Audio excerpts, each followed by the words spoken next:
My next guest is so awesome, we'll even forgive her for being a Washington Commanders fan. Yuck. Go Birds! That next guest is Angela Rakis, a brand strategist, fractional CMO, and retail marketing expert that knows everything there is to know about launching a food and beverage product at retail. Angela started her career as a marketing intern at McDonald's. Fast forward several years, and Angela is in NYC working for the famous Ogilvy. You know, the same famous marketing agency established in 1850. Yeah, that one. This eventually led her to heading up marketing regionally for Whole Foods. That's a big 180 from McDonald's, wouldn't you say? Angela knows more about successful food and beverage brands at the retail level than 99.99% of the population. And now she's sharing some of her most important insights with you. In this episode, we'll discuss stalking retail buyers on LinkedIn, hijacking the retail planogram, in-store sampling, retail promotion strategies, product launches, trends in the industry, and leveraging brokers to do some of the heavy lifting. Miss Angela Rakis is ready to bring the mother***ing ruckus. Are you ready? I know you are. But first, don't forget, please smash the like button. We really appreciate it.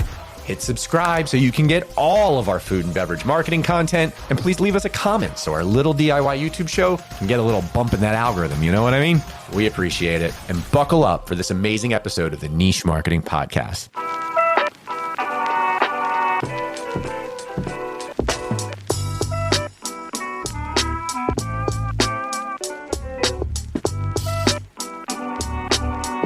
And we're back with another episode of the Niche Marketing Podcast. As always, I'm your host, John Bertino. We've got my colleague, Steven Picanza, in the producer role. He might chime in at some point. And today, I'm super excited to have our fantastic guest, Angela Rakis with Favorite Daughter LLC. Angela, welcome to the show. We're so excited to have you. Thanks for having me. Excited to be here. Before we get into food and beverage marketing at retail, let's talk about you a little bit, Angela. How did you get into food and beverage marketing in the first place? Where are you from? Husband, kids? You know, what can you tell us about Angela Rakis? All the good stuff. Okay, we'll start with how I got into this. I started my career in advertising. That was my thing, was to get out of college, to eventually go to New York, to work in an ad agency. I started in college interning, and one of our clients was McDonald's, regional franchisees of McDonald's. If you can believe it. I think I've heard of them. Yes, they've been around a little while, right? They've been around a while. Yeah. So, the leap from there to where I'm going to go, you're going to be like, how did that connection happen? But it did. And so when I came to New York, I got to New York, I was like, okay, I can use this food background. And I started working for a mid-sized agency on a national brand, another one you've heard of called Denny's. Mm-hmm. And my very New York-focused boss was like, so when they're talking about menus and this and that, you know what that means? I'm like, sure, I know from my fast food days and working on this brand. And so I got hired to work on the Denny's account, which was a national account at an ad agency in New York. I've also worked in automotive at ad agencies. I worked at Ogilvy, which is a big agency in the city. Yeah. And from there, I got let go because, as you may know, some agencies that you may have worked with, once the account goes, it's time for you to go. And so at that point, I had a friend who said, hey, you should go to culinary school. And I thought, that's insane. Who does that? Oh. Yeah. So I did. I looked into it. It was a 6-month pastry program at what was then called the French Culinary Institute. And I thought, what's the worst that happens? Right. I always loved baking. I always loved cooking. My family has somewhat of a food background. And I said, all right, let's try it. Let's do it. And so I took the pastry program. I worked in some bakeries. I learned a lot about small business through those jobs. I bet. And and at that point, I also then realized, wow, it's really hard to make a living in New York City in food. People do it, but it's hard. And so I thought if I could combine my business background from the ad agency and my love and passion for food together, I would have the ideal job. Yeah, voila. And voila, Whole Foods Market had a marketing position. At the time, it was considered the Northeast region, New York, New Jersey, Connecticut. We had one store in New York City at the time. I think they might have 12 now or something like that. Mm-hmm. So my responsibility was to build the brand, help find local products, open new stores, and really we kind of helped put Whole Foods on the map on the East Coast in that region because we opened Columbus Circle, New York City, right away. Were they Whole Foods at the time, or were they Fresh Fields? They were Whole Foods. Okay. I knew them as Fresh Fields growing up in DC, but they were Whole Foods, officially Whole Foods at the time. Okay. So I did that, and I thought, okay, I've landed in a place where I can talk about food all day. I can meet vendors. I mean, I could do community work because most of our marketing did go to community type of engagement. Cool. And it was awesome. And it was very much entrepreneurial spirit of Whole Foods at the time, because it was like, if you stick to the values of the company and the quality standards, you're kind of free to make it work for your region and your stores. All of this before you even started your own agency. That is true. So I started my consulting after that. I had one more corporate job in between, and then I was Whole Foods for 10 years. So, Yeah, so McDonald's, Denny's, culinary school, Whole Foods, and Ogilvy. Guys, you need to listen to Angela Rakis and everything she has to say. All right, so clearly your resume is intact here. My resume is intact, and food has changed so much over the years, and that's part of the fun, is kind of navigating what's new, what's old, and that's what I love about it. And then you also asked, I'm from the DC area. I'm from a place called Silver Spring, Maryland. Check it out. It's really a delightful place. Redskins fan. Yes, Washington fan, but also sorry, the Philadelphia fans we're here. We're gonna smoke you guys this week, by the way. I just want you to know. I'm sorry. Are you an Orioles fan like I am? Because I know enough about sports to be dangerous, but I do know that my Orioles are really good. Ain't no Orioles fans in Philadelphia. I know people are gonna stop listening right now, but yeah, having lived in New York for 13, 15 years. My brothers always said you have to stick with the team you got. There you go. And they were like, I don't care if you're being yelled at by Giants fans. That's right. You will stick with your Washington team. And I was like, oh, this is awful. Especially when you don't know anything about sports. And you're like, I'm a Redskins fan. And the people are booing you. Commanders. Did I say Redskins? You said, they're the Commanders now. Yes. Yes. Or the Commodores, as I like to call them. Yeah. You got to stick with that hometown team. You do. And then eventually they become good at some point, from what I understand. I don't know if that's ever going to happen. I got to be honest with you. Philadelphia. Fantastic. And then on Favorite Daughter, your current initiative. So how long have you been operating under Favorite Daughter LLC? And what do you got? How do you position yourself as far as what you specialize in and what you do? Got it. I started Favorite Daughter 7 years ago or so, 6 years ago. And it really began somebody who I knew who had a product at Whole Foods. And, it wasn't food, it was in the body care. She just was having a hard time navigating the waters, which is one of the hardest parts. And I kind of took her on as a side project while I was still working. And I realized, this could be something. I didn't really want to help people put their product in the stores because there's brokers that do that. But I wanted to look at their brand and their business and see where there's holes in their game. A lot of people come to me for marketing specifically, but then I say, well, your operations could use some work. Or how do you plan on scaling this? You want to get into Whole Foods, but are you ready? Because that's when the work really begins. Or their packaging it's hard to tell what's going on there. Or, for other clients, it could be their customer service is really terrible. So a lot of people come to me for one thing, and then we assess and review and see what they really need. So most of the time I call it marketing and business development. Sometimes it's really sitting down with a founder or CEO and let's build out the strategy. What is the plan? What do you really want to do? Because they've thought about my awesome product, but they haven't thought about well, now what do I do with this? People love it. Well, who loves it? And why do they love it? And where is it going to go? And so that's what I do. Okay, fantastic. Yeah, sure. Perfect segue. Okay, thank you. So, and I think today's discussion and really our entire series on food and bev in general is through the lens of the smaller startup challenger brand. Maybe they have a little private funding behind them, certainly nothing larger than that, like friends and family funding. But basically, we're talking about bootstrapped startup challenger brands. Yep. So through that lens, you come across one of these and they say, Angela, I love all the work you've done. I'm dying to get into Whole Foods or any one of these grocery retailers, although I'm sure Whole Foods has its own very specific intricacies and challenges associated with it. Where do you start? So let's assume, I should say, that they have done a package, they have a package, they have a product, and they think they're ready, right? But maybe not. So where do you go from there? I think my first questions, the two things I'm always going to ask is, let's talk about your audience. because retailer to retailer is different, right? Safeway and a Giant might be different than a Whole Foods. Could be different than I don't know if you guys have Foxtrot here. That's like a newer retailer. We could talk about that. So who's your audience? We hear a lot. Well, it's for everyone. It's a potato chip. Everyone loves potato chips, but you really have to. I mean, this is called the niche podcast. You got to niche it down a little bit, so that you can get. Oh, wait a minute! But you're not just saying that because it's a niche marketing podcast. No, you're saying I'm not. Like rule number one is we got to get more niche. Right. Okay. Right. That's number one. Number two, I'm always going to ask, what is that funding looking like? Is it done after this round or however much you have? Are you self-funding? Yeah. What do you have to work with? What do you have to work with? Mostly because forget about having to pay me, which you will. Yeah. There's so much that goes into, I'm in my farmer's market or I'm in 3 stores locally, but I want to get to Whole Foods. Right. I often will ask, why Whole Foods? I mean, sometimes it seems obvious, but I think a lot of people think, well, because their customers have a lot of money. It's like, well, that's not necessarily true.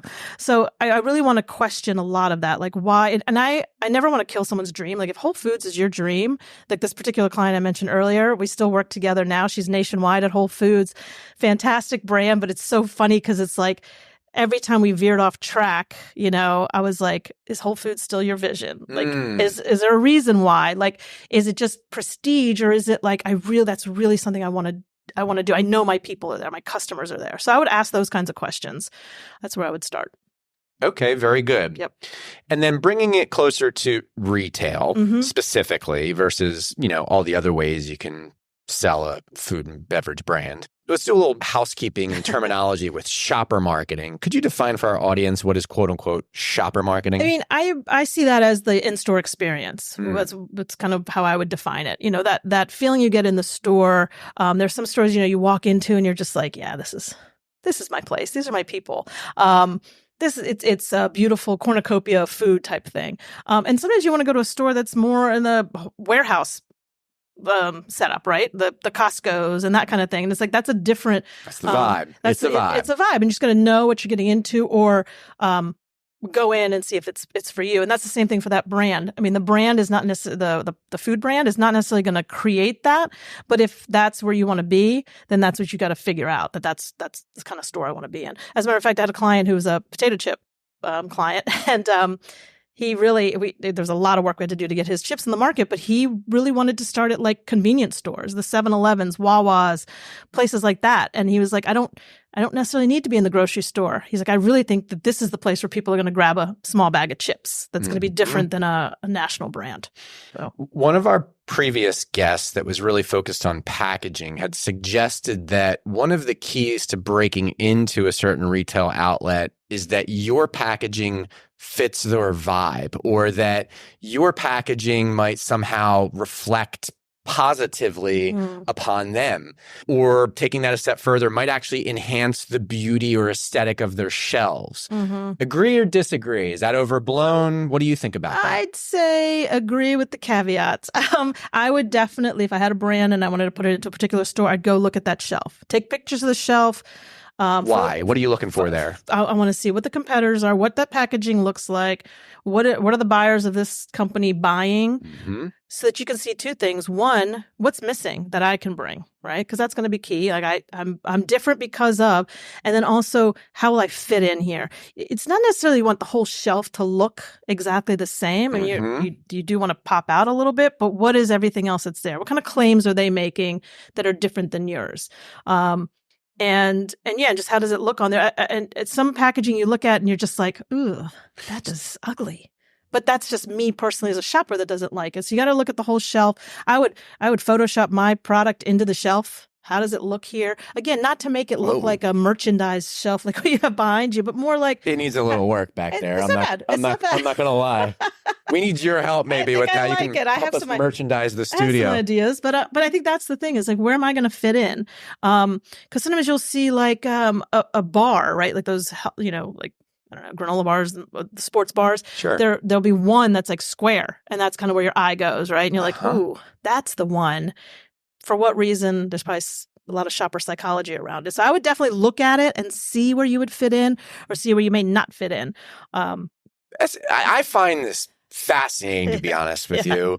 You're looking for gaps, and that gap can present itself in a number of different ways, if I'm hearing you correctly. Right. So on one hand, it can be features and benefits. Right. Okay, maybe there's a gap there, Yep. opportunity. Mhm. On the other hand, it could be like almost like color scheme, Yep. size. Yep. Hey, the whole shelf right now looks really like elegant and Mhm. clean. Maybe Yeah. I need to provide a little something funky. Right. Am I misinterpreting, or do you say this is exactly I think that's fair. What other gaps? I don't know that the buyer is going to be like, oh, this needs to be purple. But they might have some kind of feeling of like, this isn't telling me what I need to know, that it has a certain ingredient or doesn't have a certain ingredient, or that it's whatever it is, whatever the message is. Mhm. But they are going to look at shelf size, because those grocery shelves, they are planogrammed. There's a plan. It's X number of linear feet.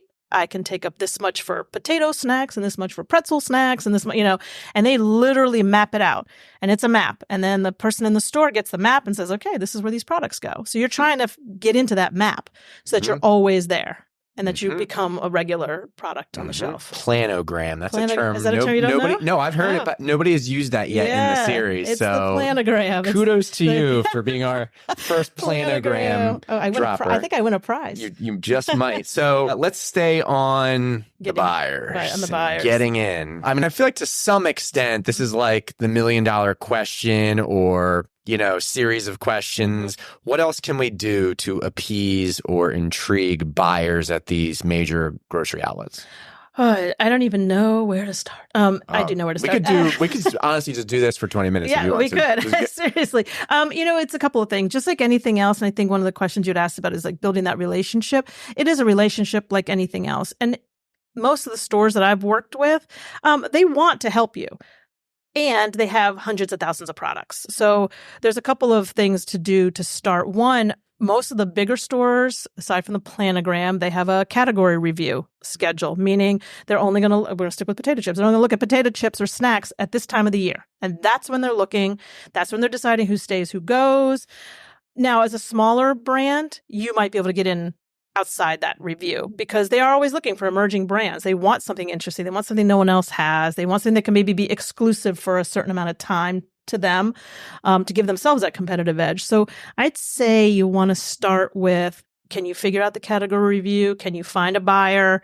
Use all your resources. I think, because there's two sides of this, right? We have a consumer marketing, right? How do I get more people to buy my product? And then you have the marketing to the retailer. Exactly. Right? So you're kind of in the middle and you're trying to do both. Exactly. So I think there's LinkedIn is a great place, because a lot of the buyers are active. They might not raise their hand and be like, hi, I'm a Giant Foods buyer in the category of potato chips, because they don't want to be inundated.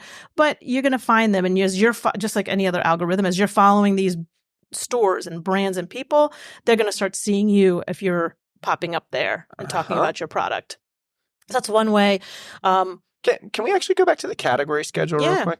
So as an outsider, I mean, long time career marketer, but outsider with food and beverage retail penetration, the first thing that comes to my mind is like seasonality or like holiday. But is there more to it than that? When you talk about capitalizing on what they might be buying for now, give me some other examples if you could. So holidays would be a separate.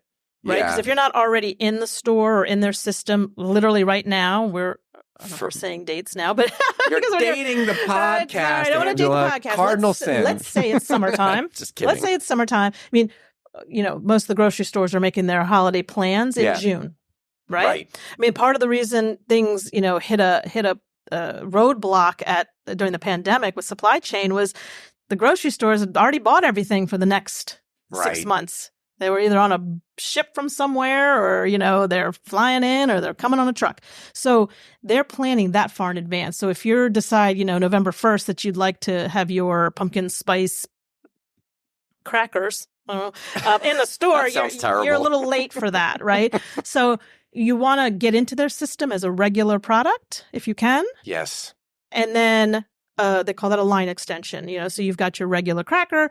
Hey, guess what? We have a holiday cracker now too. Or we're changing the packaging for the holidays. And they're going to, if you're already in their system, they're going to be starting to send out notifications. We're planning for the holidays. What do you got what are you doing? So you're going to start getting into a schedule so that you can kind of say, okay, this holiday is really important and I want to be part of that. So that's holiday. And then what else with the category schedule?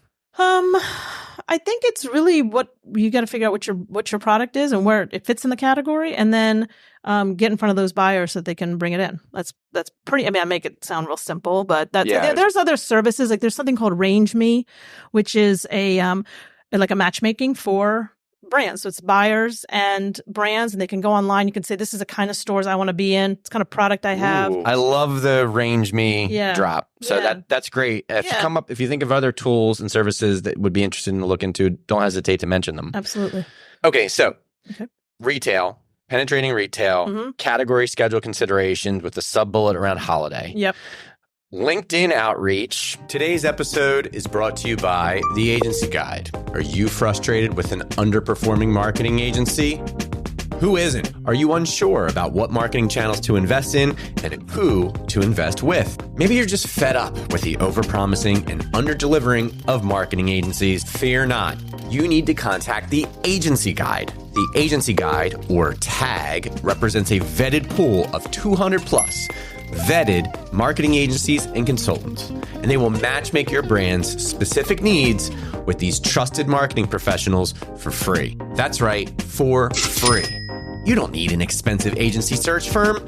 You need The Agency Guide. For over 10 years, TAG's experienced marketing consultants have been providing pro bono consulting and matching brands with vetted agencies based on needs, budget, timeline, location, even your personality. They're marketing professionals. They're agency matchmakers. They're The Agency Guide. To learn more, visit www.theagencyguide.com today. I think LinkedIn's a really good place to be. I think that a lot of retailers they might just be lurking and looking, but they're looking to see what's new and what's out there and what people are talking about and what their friends are talking about, just like any other social media platform, but for business. There's also food shows. Fancy food show we just had right here in Philly. You just had Expo East. Right. I hear a lot about that one. That's a pretty big one, eh? That's a big one. Now, again, for a smaller emerging brand, they do have what I'd call less expensive booths or options, but go as an attendee and walk around and see what other trends you're seeing. And if you can, book meetings there. Because that's where buyers are literally keeping their eye open and they're saying, okay, this is what I'm seeing. Investors are there seeing where they want to put their money. It's a really great opportunity, but I would also caution it's a big marketing expense. I would say, if you're going to have a booth and staff it for 3 days and bring product, so you might want to dip your toes in first, see what it's all about, pick one, see what it's all about, and then decide if you're going to put the money into it. All right, very good. And before we maybe move on to other aspects of retail, any other tips for? I'd say be patient. If you did get contact with a particular buyer, don't email them every 10 minutes, every 10 days. Think about how busy they are. That's not to say you shouldn't be persistent, because it takes persistence to run any kind of business.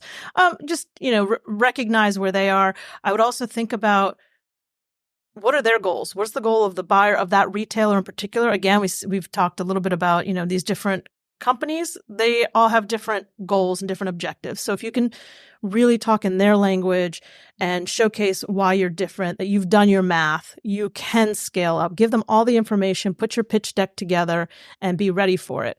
I often joke that it's like Shark Tank. It really, when you hear them talk about the numbers and the person is like, I don't really know how much it cost me to make this thing. Like, know that stuff like inside and out, because it's going to get a lot more expensive as soon as you get in there. So, okay, good stuff. And actually, there was another point, because you brought this up earlier, and I made a point to write it down. Brokers. I should, that's another thing that no one else has brought up yet. I should have figured. I never heard of such a thing in the food and beverage space, but I should have figured they're out there. Yep, they are. Can the little guys get the attention of a broker? Sure. Yeah. Can we talk about that a little bit? We can talk a little bit about it. I mean, it's not I don't do that. I'm not a broker, but there are brokers out there for small businesses, for large. Sometimes your distributor will have a sales force that they can help you with. Because remember, you have your product. You need to sell that product into the retailer. You're going to have a distributor there that's going to also need a cut of what you're doing. And they need to be a distributor that distributes to the store that you want to go to, right? So if you get into like a Whole Foods and they say, well, here's 3 of our distributors, you need to you have a separate contract with them, right? They're buying the product from you. Whole Foods is buying it from them. Gotcha. So That's a piece. But the broker can help, break down walls. They can speak the language of the retailer. Some businesses don't have a broker. Some have an in-house salesperson that's just going out and being the salesperson. It's hard to make your product and sell it as an entrepreneur. Sure. Right? Totally get that. Only so many hours in a day. Yeah. So a lot of times it's like, you have this great product and you're going to have to find another kind of vendor, which is the co-packer, who's going to make the product and package it for you, send it to the distributor to send it to the grocery store. So that's why, when I was just saying about the pandemic and everything kind of came to a crash, that whole chain of events is already in motion for the holidays, for example. So that's something to think about. But do you have to have a broker? A lot of people don't, but I think that they do offer an expertise. And when you have all of your capital and you're looking at the money that you have, figuring out how you're going to spend it, that might be a place that you're going to spend it. Great stuff. Thank you. Sampling. Oh, sampling. Sampling has come up a number of times, especially from our PR, food and beverage marketing expert, but from others as well. So what can you tell us about sampling? How do you do it the right way? How do you get approval for that? It's hard enough to get them to even take your call, let alone carry your product, right? Have someone on the floor there handing it out. So. Right. I think the PR person was probably into the sampling. Right. I mean, it's mentioned it as a really good tactic for sure, but it is. I think it's a good tactic. Look, there's people that make an entire meal of going to Costco, right? They're just picking up samples. It works. I definitely think, the bigger picture, the strategy behind it is I got to get the food into the people, right? Someone has to taste this. That's going to change their mind. I got to get the food into the people. We're going to carve that out as a quote from this episode. It should be a tote bag, a t-shirt. That's what you're ultimately trying to do. So thinking of the sampling as more than just like, I got to hand out a sample. It goes back to that experience. It goes back to that feeling of like, oh yeah, this brings me nostalgia, or this is funky. This is an interesting taste. These are flavors that I have never tried. Ideally, it works if the founder, since we're talking about small brands, can do the demo. Oh, on the floor. Yeah, if they can do the demo on the floor, I think the shelf clears out because they're the only one that has the passion, the excitement, the story. So I think that's if you can do that, again, not everyone can do it. I find it hard to find brand ambassadors or whatever you want to call them, demo people, because the stores don't, except for like a big warehouse, they don't do it themselves. They might put out a bowl of samples or something, but no one's actively demoing. So an active demo, I think, is going to go a lot further. Yeah. So it depends on the company. Again, I can always go back to Whole Foods. If you're a vendor, they've got a portal. You go in, you pick your dates, you pick your stores, and you can either do what they call an active demo, meaning you're actively doing it, or someone on your team, or they'll do the demo, meaning somebody is going to do it on your behalf. I don't love that as much. That's just my personal preference, is that I want somebody who we can train and say, this is what I want you to talk about while you're handing out these samples. I also think pandemic kind of messed us up a little bit, right? There was no samples and people are real particular about, their food just kind of lying around. So you want to be really smart about how you set up a demo. Merchandise it again, make your table look nice, like make it presentable, make it part of your brand as the extension, especially if you're not going to be there. Yeah. Subtle detour, closely related. As I hear you talk through this, it occurs to me the importance of tight brand standards. Yeah. If you can't, as the founder or someone within the company, be executing the demo, and you need to bring in the outside help, you're essentially relying on an outside third party to tell your story for you. And then there's the visual or identity aspect of this, where you got to make that presentation looking tight. Yep. The table, everything else. So I think it just kind of reaffirms how important it is to have really solid branding, both on the identity and the messaging side, to pull off fantastic samples, sampling executions. Demo. Yeah, I agree. I think if you have that, it can be even the simple one-sheeter about your brand that you can train somebody on, that you can say, hey, this is the language we use. This is the language we don't use. This is how we wanted the table to look. If people, these are the top questions that we get. Here's how you answer them. And that tool can also be used for employees in the store, right? That's another way to build a great relationship with a retailer, is go visit those employees and say, hey, I'm the owner of this company. anything you guys want to know about it. I'd love to give you guys some samples. Here they are. Let me know what you think. Here's some t-shirts, a baseball hat, anything like that kind of reinforces your brand with the employees, because they can be your first line. They're there. They're getting the questions in the store. So make sure they know who you are. Especially, again, if you're starting and you're not going to do that in 500 stores, but you're going to do that in your local stores. If you're traveling, I have a client, doesn't matter what city she goes to. If her product is there, she's stopping into a store, she's talking to people, she's taking pictures for social media.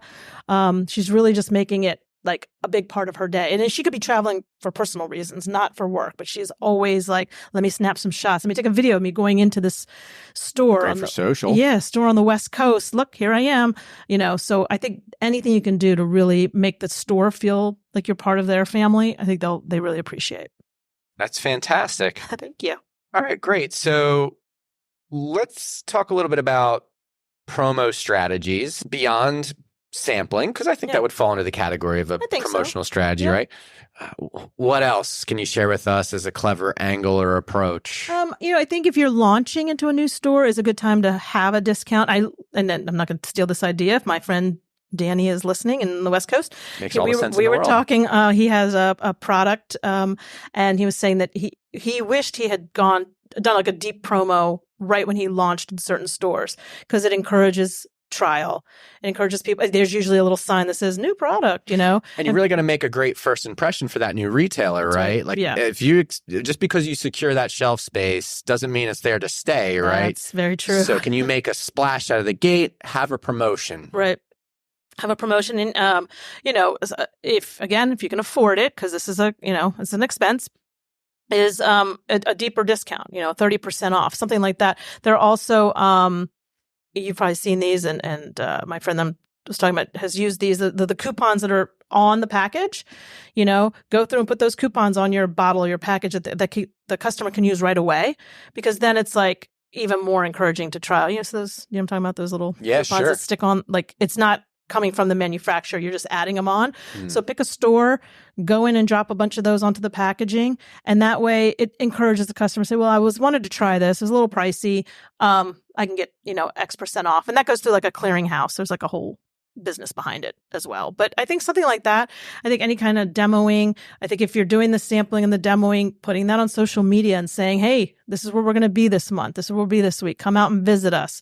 Really making it a marketing effort, not just kind of like, well, I threw on a discount and that should be enough. Yeah. Yeah. And something else that came up again, I think it was our PR episode. Our guest talked about, choose the right markets to start with in the first place. Yeah. I mean, it sounds like a no-brainer, right? Mm-hmm. But we're a challenger brand. We're new. We're trying to make a splash. So being really thoughtful in going into very tight, potentially very tight or very narrow markets to start, and then doubling that idea with your idea of like, let's hit them hard with some type of incentive to purchase is a great strategy. It sounds like on a number of levels. Yeah. And I'm often the one that says, don't discount, like on the other hand, because I'm like, I don't want people to get addicted to it.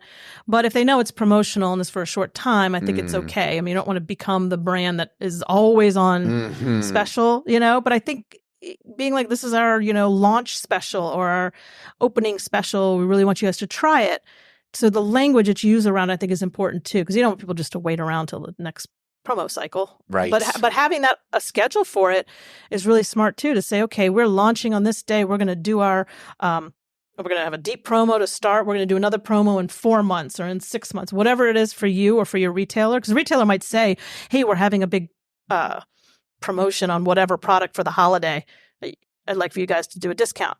Yeah, we're in. We're going to do it. So that way you can schedule it out and you can know at this point we're going to do a deep discount. At this point we're going to do this.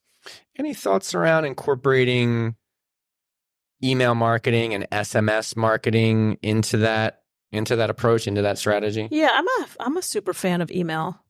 That makes two of us. I know. I just think that one reason is when you do go to sell your company, it's an asset that you have. It's a list of people that are your people, Good not point. Social media goes away or something happens. Temporal. That's not necessarily your people anymore. So I love email.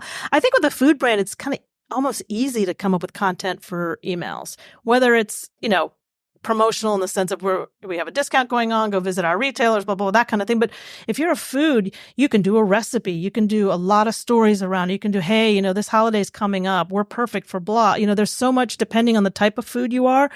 I don't think you need to be like often all the time, but I think you want to be consistent. You want to have that voice, thoughtful, whatever your brand voice is.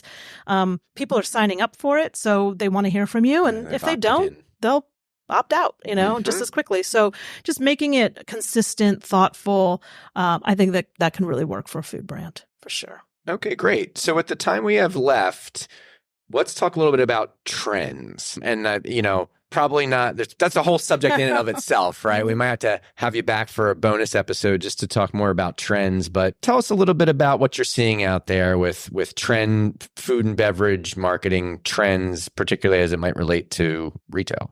Oh my gosh. I think that I read an article just this week about somebody that was at Expo East, and she was Gen Z. So she was like one of the youngest people, as she put it, there all together. Mm-hmm. And they're kind of coming, they're in college now, right? And they're kind of starting to have their buying power. And one of the things I thought was interesting that she noted, and I have seen this, but I didn't have words for it, that we had this like era of like the perfect Instagram and the goop, aesthetic. Oh, sure. All these things that are so unreal and so unattainable. Manufactured, but I'm sort of like the every person, but I'm also kind of not. Oh, like that vibe. Right. Perfection kind of couched in an air of imperfection. Right, exactly. It's the candle is melting. It's not perfect. It's like, oh, Lord. But so she talked about that. And one of the things with Generation Z is that again, it goes back to knowing your audience, right? And who's going to be buying soon, was that they didn't just grow up with internet. They like literally were immersed in it from a young age. So they know when the BS is coming. They know when they're being marketed to. They know what the algorithm does, essentially, right? So they want authentic. They want real. They want to know that the claim that you're making isn't just fluff and just there to sell them a product. I think she used activated charcoal and ashwagandha and all this stuff. And it's just so funny because those things have been in Whole Foods for 50 years, 35 years. They're not new to the natural foods person, but when they come across like, we have this water with activated charcoal, her take was that, it's got to be a real purpose for it to be there, and they'll see through the kind of marketing tactics. So I think that's something I do think we've talked about earlier, upcycled foods, like, there's these brands that could you define that? Yeah, these brands that take sort of seconds and make something out of them. So if the idea that comes top of my mind is, I don't know why I'm thinking about beer at this hour of the day, but the remnants of making beer have been used to make bread in some places. Like cool. Things like that. There are a repurposed ingredient. A repurposed ingredient, or using everything. Sometimes you hear about produce the grocery store can't sell, right? And so I think Misfit is one of the food ugly brands. Produce. Ugly produce. But then some people are buying the ugly produce and making juices out of it or other things, so it doesn't just get wasted. Yep. So there's some of those upcycling. I think there's still a place for the functional type foods, but make it really functional. There's one that a person in this article actually example. It was a chip or a cheese puff or something, and it's literally said on it, not healthy. Like, we're not trying to pretend. Just because it's natural ingredients doesn't mean that it's good for you. I love that. I love that. Did they highlight that? They did. They highlighted out with that. There's a little circle that says not healthy, and there's like a little cheese puff in it. I can't remember the brand name. I'll get it to you though. But I think there's just being really real and authentic. People want real food. I was not a big I'm probably gonna get in trouble for this, proponent of the sort of fake meats, like that's not, but for me personally, and I felt like it was, there are other foods not made in a factory that we can have. Yeah. So to me, I think that is probably, it's not going away. I don't think, maybe it will, but it's not. I think people want ingredients. Like, what is the ingredient in this thing? Right. It was actually like bean protein or something like that. And so, oddly enough, if they almost let out and called it like a bean protein burger, right? Arguably, that might be a more honest stance than like pseudo beef or whatever they were, it's just like meat. Yeah, it's just like meat. How about just calling it a bean protein burger? I think they're, pea protein. Yeah, pea protein. That's right. Protein. And then it also had the fake, it kind of looked like a burger. I don't know. It just wasn't that's me personally. Everyone can do something different. But I do think some of these interesting ways to have vegan foods and plant-based doesn't have to be science-based. It can just be made out of beans and other things. That's my take on that. Yeah, and you touched on ashwagandha. That's a mushroom, right? Yeah, I think so. Everything. And what is it? I don't know. It's like a nootropic of sorts that it's supposed to be, boost mental focus and things like this. Yep. This is like everywhere now, is. And it's been, I think the sort of old time hippies were using it all the time in foods and stuff. I think just now it's sort of, I don't know, as everything has its moment, right? Kale had its moment, cauliflower. Yeah. We need a veggie burger with ashwagandha to increase focus. I'd eat it every day. I do think that there's also a generation that's much more focused on, and I hate to go just generational, but, are you paying your employees fair wages? Are you sourcing responsibly? Is your packaging less wasteful?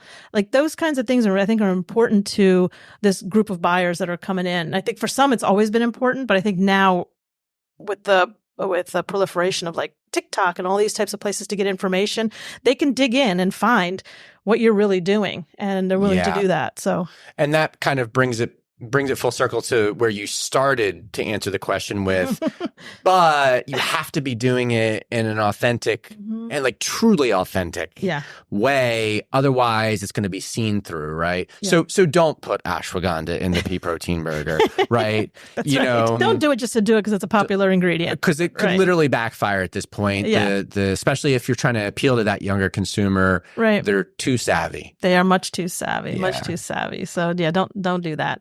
Be real. And I think the smaller brands, the emerging brands can do that better than the bigger brands. I think that's where we kind of thrive, because the bigger brands are going to, they've got market research and they've got this and they've got that. And it's like, they're going to figure out the formula, where you don't want to figure out a formula. You just want to be real about the product that you have. That's great. So in conclusion, let's just say that if you had to bestow your best 30 to 60 seconds of advice for a brand new challenger food brand looking to make it at retail, what would be your advice? Know who else is on the shelf. Know your audience based on that retailer, where you want that product to go, and have fun. Honestly, have fun with it. Like, you're coming up with something really cool and you believe in it. Other people will find you and believe in it. So have fun. Remember, it's not going to be an easy road, but you can do it. That sounds like prudent advice. And don't forget to add the ashwagandha. Right. Always add ashwagandha. That's fantastic, Angela. For those that want to get in touch with you, that would love to work with you on helping their aspiring food and beverage brand, how should they go about doing that? You can find me on all the platforms except for X. Well, you can find me there, but I'm not doing anything there. But who's that? Facebook. I have a Favorite Daughter LLC page there. Facebook Threads. You're on Facebook Threads, right, Angela? I'm just on regular old. I know. Just kidding. Isn't that Instagram Threads? I don't know. Is that still around? I'm on Instagram, but as just look up my name, you'll find me there. Rakis, ANGRAKIS. LinkedIn. I'd love for you to find me on LinkedIn. I think that's a spot, and that's where I'll be. Fantastic. Well, thank you so much for being here. You were great. So fun. And that's it for today's episode of the Niche Marketing Podcast. See you on the next one. Bye.